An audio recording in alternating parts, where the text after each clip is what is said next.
अस्सलाम नाज़रीन, मैं हूं असद अली तूर, अपने प्रोग्राम असद तूर अनसेंसर्ड में। आज हम सुप्रीम कोर्ट से मौजूद हैं। हमारे साथ सुप्रीम कोर्ट के सबसे जिसे कहते हैं मेरे फेवरेट भी हैं, वैसे भी लोडेड खबरों से होते हैं, हसनात मलिक साहब मौजूद हैं। आज हम ज़रा बात करेंगे कि जो सुप्रीम कोर्ट है इसकी जो इंटरनल पॉलिटिक्स है किस तरह से सब कुछ कंट्रोल हो रहा है। लेकिन एक जो आज बड़ा दिलचस्प रिमार्क्स थे वो जस्टिस मुसरत हिलाली साहिबा की तरफ से आए मिलिट्री कोर्ट्स के केस में। उन्होंने कहा कि उनकी क्योंकि आज आवाज़ नहीं सही तरह से निकल रही थी, उनका गला ख़राब था, तो उन्होंने कहा लगता है मुझे किसी की बद्दुआ लग गई है। लाइक आईनी बेंच को एहसास है कि कौम बद्दुआएं दे रही है। लेकिन बहरहाल एहसास होना अपनी जगह पे, लेकिन उस एहसास के जिसे कहते हैं ना वो कोई नदामत होना वो एक अलग चीज़ होती है। तो हसनात मलिक साहब हमारे साथ मौजूद हैं। हसनात भाई, आज नंबर भी लग गया है जो 5 इस्लामाबाद हाई कोर्ट के जजेस हैं उनकी पिटिशन को, ठीक है। डेट तो अभी नहीं आई, केस फिक्स भी नहीं हुआ, लेकिन चले एटलीस्ट पिटिशन को नंबर लग गया है। आपको लगता है इस केस में कुछ जिसे कहते हैं आ सकता है, और एक ऐसे आईनी बेंच जिसका हिस्सा जस्टिस आमिर फारूक भी हैं? देखें, जब हमारे पास भी खबर नहीं होती तो हम एक ख़बर बनाते हैं। नंबर लगना कोई बड़ी बात, नंबर जो है ये कैसे ना लगता। ये सबको पता था कि जब फ़रूख इरफान और मज़ाहिर नकवी की सीनियरिटी का मामला आया, एडमिनिस्ट्रेटिव साइड पे चीफ जस्टिस से मंसूर अली शाह उन्होंने डिसाइड किया, तो सुप्रीम कोर्ट में आया। सुप्रीम कोर्ट के लार्जर बेंच ने सुना, अब एक प्रेसिडेंट है, ये नंबर कैसे न लगता। ये एक मतलब है रूटीन की कागजी रूटीन का था मामला के नंबर लगना। एक स्टेप चले आगे हो गया, इतराज़ लग जाते 5 जजेस के, तो आईनी बेंच जो है वो उस पर सवाल उठते कि जी आपने क्यों, और ये supreme court Islamabad high court के सर्विंग जजेस के हैं, और मेरा नहीं ख्याल कि सर्विंग जजेस की दरख्वास्तों पे ऑब्जेक्शन लगे। इवन काजी फैसल ने की, इफ्तिखार चौधरी ने की, मज़ाहिर नकवी ने की, नंबर पे इतराज़ नहीं था कि जी रजिस्ट्रार ऑफिस को ऑब्जेक्शन नहीं। बाकी अब जो है वो 13 जजेस हैं आईनी बेंच के, उनमें से 5 होंगे, 7 होंगे, मेरा नहीं ख्याल 13 हों, क्योंकि ये जो है वो 184(3) की पिटीशन है। और आजकल हम कहते थे ना इंट्रा कोर्ट अपील और अपील का हक। अब एक ऐसा बेंच भी बनेगा कि अगर कोई फैसला है, अगर कोई आगे पीछे होता है, तो ताकि इंट्रा कोर्ट अपील में, जिस तरह फौजी अदालतों में सिविलियन ट्रायल, हम सारे हामी थे इंट्रा कोर्ट अपील के, लेकिन इस निज़ाम ने इंट्रा कोर्ट अपील का फ़ायदा ये उठाया कि एक मिलिट्री कोर्ट में सिविलियन की ट्रायल गैर आईनी डिक्लेयर हुई है अक्टूबर में 2023 में, गालबन 23 में। हाँ, और उसके बाद आप देखते हैं कि 2024 का अक्टूबर भी गुजर गया, अब मार्च आ गया है, तो कितना अलमिया है कि 18 महीने जो हैं वो इंट्रा कोर्ट अपील के स्टे ने, और ट्रायल भी अलाउ कर दिए, फैसले भी दे दिए। तो इसके बाद अब अंदाज़ा हो गया है कि आईनी बेंच जो है वो जो भी बेंच बनाएगा, फाइनल फैसला इंटर कोर्ट अपील में होगा। ना हुकूमत ने अमल दरामद करना है। हुकूमत जो मौजूदा है ना, इस सुप्रीम कोर्ट की मैं समझता हूँ कि लफ्ज़ होगा, इसकी जुर्रत ही नहीं है कि मौजूदा जो निज़ाम है इसको चैलेंज कर सके। चैलेंज छोड़े यार, उनकी तरफ नज़र उठा के देख सकें, वही मैं कह रहा हूँ। तो ये फ़िलहाल जो है ना, ये जो फैसला है, ये अपील लग गई है, इसका हो भी गई, अगर इन फैसला इनके खिलाफ आ गए, यानी इनके हक में आ जाता है 5 जजेस के कि सीनियरिटी जी नहीं बनती, उसके बाद इंट्रा कोर्ट अपील होगी, वो बैठ के अगला बेंच ओवरटर्न कर देगा, तो सस्पेंड कर देगा। उतनी देर तक रखे रहेंगे, 1.5 साल 2 साल 18 महीने, गेम ही सारी 15 और इतने में वेट करेंगे कि जस्टिस मोहसिन अख्तर क्या नहीं रिटायर हो जाए। 15 महीने 18 महीने, तो मेरा ख्याल है ये कोई इतनी अहमियत की बात नहीं है। और अब तो 13 जज हैं, वो 13 में से 5 बना देंगे या 7 बना देंगे। मैं भी अमीनुद्दीन खान जिन्होंने खुद वोट दिया है, वो भी आपको पता है मुल्तान से तल्लक है उनका, तो और जस्टिस सरफराज डोगर भी मुल्तान के हैं। मेरा ख्याल है मैं भी, और सुना चॉइस भी जस्टिस अमीनुद्दीन खान के ही थे वो। मैं भी, अब देखें, मैं भी अमीनुद्दीन खान ना बैठे, जमाल मंदोखेल भी ना बैठे, मोहम्मद अली मदर की सरबराही में बेंच हो, 5 रुकनी हो, 7 हो, बात तो एक ही है। हाँ, तो इस वक्त सिवाय आईनी बेंच में अगर आप देखें डिसेंडिंग वॉइस इस वक्त तक वो सिर्फ एक है 13 में से, वो आयशा मलिक।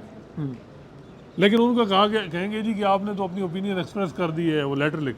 जी जी। अमीनुद्दीन ने भी ओपिनियन अपनी एक्सप्रेस कर दी है कि वोट देके, यानी जो उस वक्त मामला आया था ना कि हाँ कि इनको लाना चाहिए कि नहीं लाना चाहिए, अभी मामला डिस्प्यूटेड है सीनियरिटी पे। वो डिस्प्यूट उन्होंने वोट दिया, जमाल मंदोखेल साहब ने मुखालिफ में वोट दिया। 3 की तो ओपिनियन आयशा सामने मलिक के बारे में कहेंगे आपने वो 4 जजेस में थी शामिल, हाँ। तो ये पीछे 10 रह जाते हैं, 10 में से मे भी अब 5-5 का बन जाए बेंच है, जो भी सूरत हाल।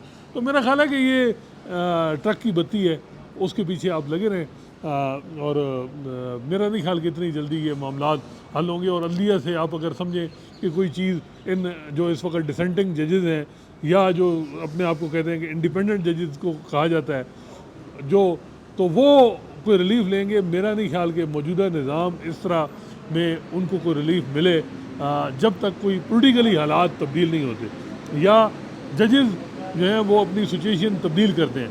लेकिन आज मुझे किसी ने कहा कि जब बात हो रही थी बार में, किसी जगह मैं बैठा था, तो वहाँ ये बात हो रही थी कि जी अदलिया पे पूरा कंट्रोल है एग्जीक्यूटिव का और जजेस भी लाइक माइंडेड हैं। और तो उन वकील साहब ने कहा कि मैं मायूस नहीं हूँ। मैंने कहा जी क्यों? उन्होंने कहा 2000 में ज़फ़र अली शाह सेक्रेटरी था इफ्तिखार चौधरी, और 2007 में फिर वही इफ्तिखार चौधरी ने जो है वो मुशर्रफ को कमज़ोर किया, घर भेजा या जो भी ना की। तो लेकिन फिर मैंने कहा कि इसका मतलब है 7 साल। उन्होंने कहा जी टाइम का नहीं पता, लेकिन यही जज जो है वो एक टाइम आएगा कि उठेंगे, लेकिन इस वक्त साल 2 साल 3 साल 4 साल ये मेरा ख्याल है। अच्छा साथी जी, जो अपने माजी से इसको तशबीह देकर बताया है, मैं आपको मेरी किसी बड़ी एक अहम शख्सियत से मुलाकात हो रही थी जो इस मुल्क के ताकतवर लोगों के बहुत ही खासम खास हैं। तो उन्होंने कहा कि जिन्होंने ये काम करवाया है जी, यानी कि इस्टेब्लिशमेंट ने, उन्होंने कहा एहसास उनको भी है कि ये सस्टेन नहीं करना इसने, हाँ, ये एट सम स्टेज जाएगी, लेकिन ये जाते जाते तक उनके जो तमाम काम हैं वो हो जाएंगे। ठीक है, क्योंकि अभी वक्ती क्या टारगेट थे, justice Mansoor Ali Shah chief justice ना बने, इस्लामाबाद हाई कोर्ट में justice Mukhtar Akhtar Kiyani chief justice ना बन सके। ठीक है, इस निज़ाम के खिलाफ जो इलेक्शन की पिटिशन आई हुई है उन पर इलेक्शन ना खुल सके। ठीक है, इमरान खान साहब को रिलीफ ना मिल सके, और इमरान खान साहब ने अगर रिलीफ लेना तो हमसे निगोशिएट करके लें, अदालतों पर इन्हिसार करके ना लें। तो उन्होंने कहा कि ये जो गोल्स हैं ना ये अचीव हो जाएंगे, हो चुके हैं, मेरा ख्याल हो चुके हैं। उन्होंने कहा बाद में वो रिवर्स भी हो जाएगा। तो जो टारगेट है वो ये नहीं है कि ये हमेशा के लिए बरकरार रखनी है, करते हुए भी ये मालूम था कि इस तरह बरकरार नहीं यही रहेगा। नवाज शरीफ के बारे में हमारी इस्टेब्लिशमेंट की तरफ से आता था कि ये नामंजूर, हाँ, नून लीग नामंजूर। फिर अब देखें, अब तो नून लीग वालों से बात करें तो वो भी नाराज़ हो जाते हैं। हाँ। हमारे कई तजिया नगार भी हैं जो जिनका नून लीग से बहुत ज़्यादा इमोशनल अटैचमेंट है। जी जी, तो ये चलता रहता है निज़ाम। और जज भी देखिएगा ऐसे चेंज होंगे ना, ऐसे चेंज होंगे कि मुझे ये बताएं, जस्टिस आमिर फारूक के ख़िलाफ़ राना शमीम वाली जो साजिश बनाई गई वो किसने बनाई? नून लीग की तरफ से वो आया था ना। वो एक ख़बर भी छपी थी, वो उस पर अतर मिनल्ला का इनको ममनून होना चाहिए, उसमें ख़बर छपी थी कि ये एफिडेविट है, ये यूके से तैयार हुआ था। हाँ, ट्रिब्यून में ही एक बंदे ने यूके से ख़बर छापी थी, जी जी, और ये उन्होंने कहा एफिडेविट मेरा यूके में मौजूद है। अगर अतर मिनल्ला उस तरफ आगे जाते ना उस मामले में तो बहुत कुछ खुल जाता। आमिर फारूक उस वक्त इनको ये था कि जी हमें रिलीफ नहीं देगा, एवन फील्ड और ये वो, इन्होंने एक माहौल बनाया, राना शमीम को तैयार किया। जो ही इनके मामला सेटल हो गए तो वही रिलीफ मिल गया वहाँ से इस्लामाबाद हाई कोर्ट। अब सबसे फेवरेट फिर उन्हीं आमिर फारूक को इन्होंने ऑडियो कमीशन में डाला। हाँ, ठीक है, उन्हीं आमिर फारूक साहब को चीफ जस्टिस बनवाया इस्लामाबाद हाई कोर्ट का, और उन्हीं आमिर फारूक से तो ये मैं कह रहा हूँ सुप्रीम कोर्ट लेके कि आए। नून लीग इस वक्त फेवरेट जजों में से होंगे वो। हाँ। हाँ, तो मेरा ख्याल है कि ये हालात चेंज होते रहते हैं, और जो है वो कभी किसी का फेवरेट होता है, किसी कोई मुखालिफ होता है। अब देखें ना तो जो है वो इस वक्त मंसूर अली शाह जो है वो पीटीआई उनको बहुत ज़्यादा क्रिटिसाइज़ करती थी। पीटीआई और अतर मिनल्ला के 90 दिन के अंदर इंतखाबात का जो मामला था उनमें सबसे ज़्यादा क्रिटिसिज्म इन 2 जजेस पे हुआ। तो अब ये है कि उन पे नून लीग टारगेट कर रही है। ये तो ये चेंजेस आती रहती हैं, और मेरा ख्याल है कि अभी तक ये जो हालात आप कह रहे हैं ना ये इसी तरह ही चलेंगे। लेकिन आपको हसनात भाई, अगर आप कहते हैं कि हो सकता है यही जज आगे जाके इस चीज़ को रिवर्स भी करेंगे। लेकिन टाइम का नहीं पता। हाँ, टाइम का नहीं पता, लेकिन आपको अगर क्या मुझे- लगता है कि वो जो माजरत के साथ सहूलतकार जजेस हैं, chief justice Yahya Afridi, justice Aminuddin Khan, justice Jamal Khan Mandokhel, justice Muhammad Ali Mazhar, ये रिवर्स करने का हौसला रखते हैं? ये देखिए, किसी मौके पर इंडिपेंडेंट हो सकते हैं? देखें ये बहुत कुछ जजेस इतने मतलब वो समझदार हैं ना, और उनको पब्लिक को भी पता होता है कि क्या हालात हैं। उन्हें मेरा ख्याल है कि जब अगर इस्टेब्लिशमेंट और मौजूदा नून लीग पीपल्स पार्टी की कहीं अनबन बनती है, लड़ाई बनती है किसी चीज़ में, इस्टेब्लिशमेंट इंटरेस्ट लेना छोड़ देती है, नाराज होकर गोद से उठा देते, चल भाग जा। नहीं, या इंटरेस्ट लेना छोड़ देती है, मैनेज करना या जो भी सूरत हाल माहौल को, सूरत हाल को, वो थोड़ा सा साइड पे हो जाती है। फिर जजेस जो हैं वो अपनी इंडिपेंडेंस दिखाएंगे। फिलहाल सेम पेज चल रहा है क्योंकि इस्टेब्लिशमेंट और नून लीग का, और मेरा ख्याल है कि मौजूदा निज़ाम में जजेस एक इनके पास ऑप्शन थी, वो ये थी कि ये सारे इकट्ठे होते। वो तो इकट्ठे नहीं है, बल्कि इस वक्त जजेस को जितना टारगेट कर रहे हैं और त्यौहार के साथ लगा रहे हैं, इतनी तो इस्टेब्लिशमेंट या मौजूदा निज़ाम नहीं लगा रहा। अब देखें ना, किसने कहा कि सारे जज आईनी बेंच का ऐसा ना हो? 26वीं तरमीम में तो नहीं लिखा हुआ। हाँ। ये तो अमीनुद्दीन खान, जमाल मंदोखेल और इन जजेस, याहिया अफरीदी, अगर ये 5 जज सुप्रीम कोर्ट जुडिशल कमीशन में एक पेज पे हों, पीटीआई के 2 वोट इन्हें पड़ जाएंगे मौजूदा हालात में, 7 वोटों से ये अपनी मर्जी का आईनी बेंच बना सकते हैं। लेकिन अमीनुद्दीन खान साहब को क्या ज़रूरत? वीएड चाल डाले, वो सारी चीज़ें। अब कहते हैं लोग बेनिफिशरी किस तरह, देखिए पब्लिक एक ऑफिस जो है ना होल्ड करना, आईनी बेंच की सरबराही, 13 जज आपके अंडर हैं जी, 13 में से आप मर्जी के, हाँ जी 5 ला दो, 7 ला दो, ला दो। कमेटी खैर उनमें मोहम्मद अली मजहर और जमाल मंदोखेल, लेकिन ये सरबराह है। लेकिन तो ये इतनी जो एक खड़पेंची मिली हुई है, हाँ, ये जो है ना, ये क्यों वो अपने इदारे की तरफ देखें? लेकिन वो असाद भाई, आपने खबर ब्रेक की थी कि जैसे जमाल खान मंदोखेल ने जैसे अतर मिल्ला और जैसे शाहिद वहीद का नाम सजेस्ट किया, जस्टिस अमीनुद्दीन खान ने उनको नॉकआउट किया कि ये 2 नहीं चाहिए। क्या ये दोनों आइन नहीं जानते, जज इम्पार्शल नहीं है? ये कितना अफसोसनाक है कि उन्हीं का कोलीग जज जी। कह रहा है कि मुझे अपने बेंच में ये जज नहीं चाहिए। ये देखिए, वक्त भी आना था पाकिस्तान की अदलिया पर। देखें बात ये है कि ये पहले ये सिलसिला अभी से नहीं है, ये सिलसिला साकिब निसार के दौर में और by the way chief justice Yahya Afridi ने जस्टिस अमीनुद्दीन खान का साथ दिया इसमें। नहीं, वो मैं आपको बताऊँ ना, वो 2 बातें हुई। अब मंसूर अली शाह ने क्या कहा? उन्होंने कहा जी कि ये जज तो रहें 13 नहीं 8, और जो 5 जज सीनियर जो है ना, उनको भी आईनी बेंच कैसा बना दो। अब उसमें याहिया अफरीदी आईनी बेंच के हेड हो, मंसूर अली शाह, याहिया अफरीदी, मुनीब अख्तर और अतर मिनल्ला और शाहिद भाई, अच्छा वो थे, मेरा ख्याल है वो सीनियरिटी में आते हैं 5। तो मुझे बताएं, अमीनुद्दीन खान साहब को इतना आप कोई सादा तो ना समझे ना कि वो आईनी बेंच की सरबराही छोड़ दें, आईनी बेंच की सरबराही छोड़ दें। जमाल मंदोखेल साहब इतने तो नहीं है कि वो आईनी बेंच छोड़ दें, जिसलिए उनको जो जॉब दी गई है वो उससे और याहिया अफरीदी साहब इतने भी नहीं है कि उन्हें पता है कि कमेटी में मैं डिसेंटिंग, मैंने एक मेरी वोट रह जाएगा। मुनीब अख्तर और मंसूर अली शाह अपनी मर्जी के बेंच बना के ये 26वीं तरमीम को रिवर्स ना कर दें। तो देखें यहाँ इंटरेस्ट लगी हुई है हर जज, और जजों को इतना हुकूमत, इस हुकूमत को क्रेडिट इस वजह से दें आज़म नज़ीर ताड़ को कि तनख्वाह दी 28 लाख बढ़ा दी, किसी को कोई दे दिया, 28 लाख पकड़ा कर इख्तियार वापस ले लिया, और उन्होंने भी कहा ठीक है 28 लाख किसी जज ने कहा जी मुझे हाई कोर्ट में अपना मेरा जज लगा दें 2, उन्होंने लगा दिया। किसी ने क्या कहा कि सब जज को ना उन्होंने पूरा किया, मैनेज किया, और ये हर दफ़ा होता है, इस दफ़ा मैनेज हो गए। तो ये मेरा ख्याल है कि अच्छा इस वक्त जो हालात बन रहे हैं इसमें जो है वो यही आईनी बेंच, जो मेरा ख्याल है यही 26वीं तरमीम का केस सुनेगा, ये 13 जज जो है, यही 13 जज सुनेंगे। और हसनात भाई ये कितना एक और जो, और आप जो कह रहे थे ना कि वो अतर मिनल्ला और शायद, यही मसला है ना कि अलमिया ये आ रहा है कि डिसेंटिंग वॉइस, हालांकि वो 2 जज हैं, लेकिन अब हालात ये हैं कि ये निज़ाम इतना कमज़ोर है कि ये एक डिसेंटिंग वॉइस भी बर्दाश्त नहीं करता। अगर मुनीब वो आ जाते अतर मिनल्ला और शाहिद वहीद, तो उनको किसी बेंच में अगर आप शामिल भी करते तो कमेटी तो ये होती ना, तो वो एक डिसेंटिंग वॉइस होती, लेकिन डिसेंटिंग वॉइस भी नहीं। आपको पता है फौजी अदालतों में सिविलियन ट्रायल वाले केस में शाहिद वहीद साहब को क्यों नहीं शामिल किया गया? क्योंकि उन्होंने पहले दिन ही कहा कि बेल क्यों ना इनको ज़मानतें दे दें इन लोगों को, जो क्योंकि मेन फैसला तो इनके हक में आया हुआ है कि ट्रायल नहीं हो सकता, तो हम इन्हें, और फिर उन्होंने कहा जी इंट्रा कोर्ट अपील का स्कोप लिमिटेड है। उसके बाद उनकी और बड़ी तलखी हुई मोहम्मद अली मदर, उसके बाद उनको बेंच में ही शामिल नहीं किया। तो ये है निज़ाम की क्रेडिबिलिटी पे बड़े, देखिए जो भी जज निज़ाम के हट के सोचेगा या सवाल उठाएगा या ऑब्जर्वेशन देगा बेंच में, उसको सजा मिलेगी, उसको उठा के बाहर फेंक दिया जाएगा, उसको गैर आईनी बेंच में डाल दिया जाएगा। देखें अब निज़ाम का सुप्रीम कोर्ट, आधी सुप्रीम कोर्ट खुद हिस्सा है और लिटिमेसी पे सवालात सबके हैं, और ये बेशक जो है वो सारा कुछ होता रहे, लेकिन मसला ये है कि आईनी बेंच कोई फैसला तो करे ना।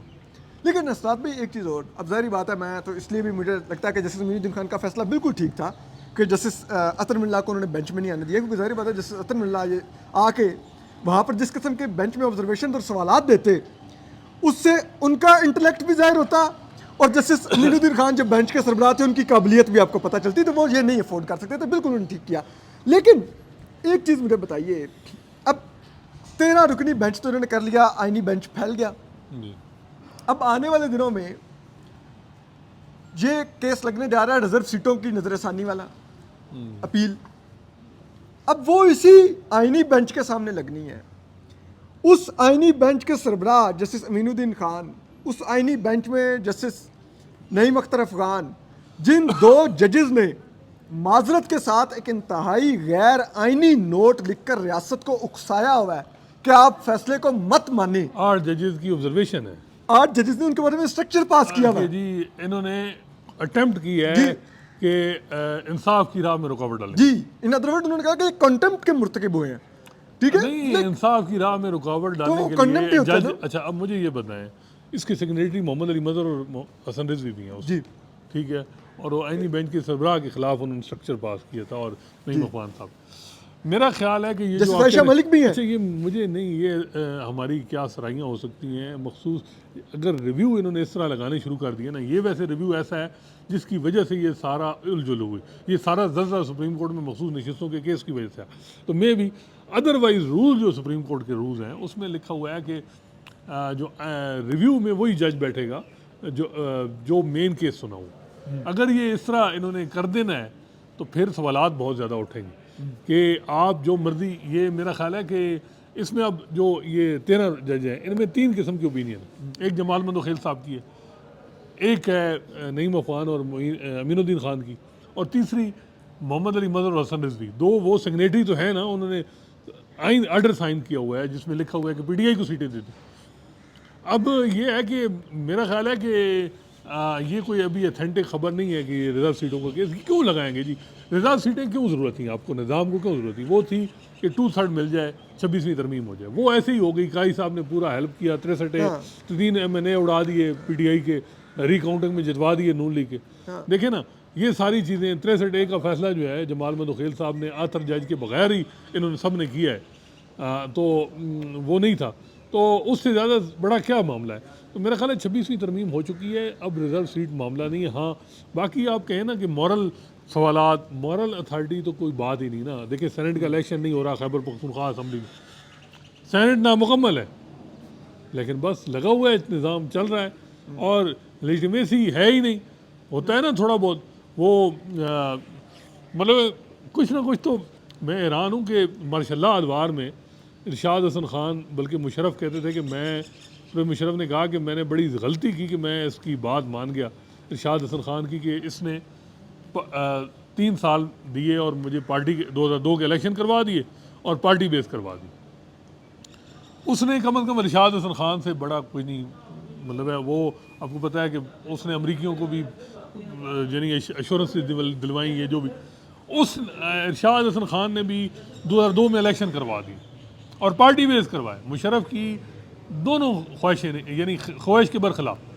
यहाँ आईनी बेंच को ये काम कर तो देना जी, हम तो सोच रहे हैं कि अपना ही फ़ायदा है, हमारा तो कोई फ़ायदा नहीं, आप जो मर्जी करें अपना ही नुकसान करेंगे। नहीं, आईनी बेंच में बैठे हुए जजेस को फायदा नहीं है यार, आप प्लीज देखें, उनके इदारे को फायदा है, पाकिस्तान की आवाम को फायदा है, आइन को फायदा है, उनको नहीं फायदा। 25-25 28-28 लाख प्रोटोकॉल मोजे याशी फैमिलियों की जाशी, बात ये है कि रिश्तेदारों की हुकूमती इदारों में भर्तियां, सब कुछ उड़ जाता होता है यार। क्या कर रही हैं सनात भाई, प्लीज बात ये इतना है जुल्म मत करें। बात ये है कि माशाल्लाह ये सारे जज जो है ना, इनको 2 साल 3 साल किसी को रिटायरमेंट में रहे। ये अलग बात है कि हर जज को कहा जाता है, जो भी लाइक माइंडेड होता है निज़ाम का, उसको कहा जाता है कि रिटायरमेंट के बाद आपको election commissioner, chief election commissioner बना देंगे, ये कर देंगे, वो सारे चीज़ें होती किसी हैं। मुसाबकती कमीशन में डाल किसी देंगे में- किसी भी। लेकिन इन सबको सरदार तारिक साहब से इबरत लेनी चाहिए। उनकी क्या पोजीशन थी आपके सामने जब वो सीनियर पुलिस, और उसके बाद जब अब वो आए हैं तो अब उनकी क्या पोजीशन है। तो ये एक टाइम होता है, काजी फैसल से देख लें, सारा कुछ करवा के एक्सटेंशन कोई फारे। तो ये हाँ, वैसे ये है कि मौजूदा आइनी बेंच में कुछ जजेस मुवाफिक हैं निज़ाम को, क्योंकि जिस तरह का वो चाहते हैं उस तरह का। लेकिन मेरा ख्याल है कि इनको खुद इनकी क्रेडिबिलिटी 3 साल 4 साल बाद, ये वो जैसे मैंने अब 2002 की मिसाल दी इरशाद हसन खान की, कि उसने 2002 का इलेक्शन करवा दिया। मुशर्रफ को ये था कि मुझे 3 साल के बाद नहीं, मुझे और मज़ीद टाइम देना चाहिए था, वारंट आना शुरू हो गई थी, मुझे क्या ज़रूरत थी इलेक्शन करवाने की, लेकिन गलती की उन्होंने, किसी वकील को ये बात की थी।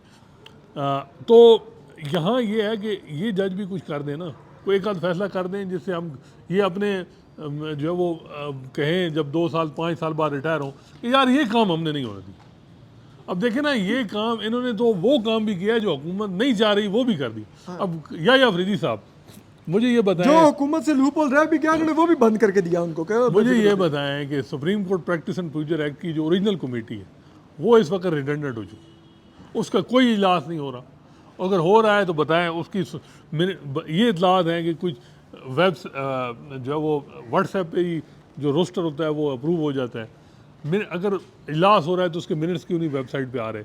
ओरिजिनल कमेटी का काम है कि वो फैसला करे कि आइनी बेंच कौन सा केस डिसाइड करेगा। कि अब इन्होंने क्या किया, इन्होंने ये सारा इख्तियार आइनी बेंच को दे दिया है कि वो बताएं कि हमने कौन सा करना है, और बाकी जो बच खड़ा मतलब है वो इनको दे देना। हाँ, जो बचा कुछ आएगा वो हमारे पास आएगा। लेकिन उसमें एक वजह है ना, या Regular। क्यों नहीं ये कर रहे।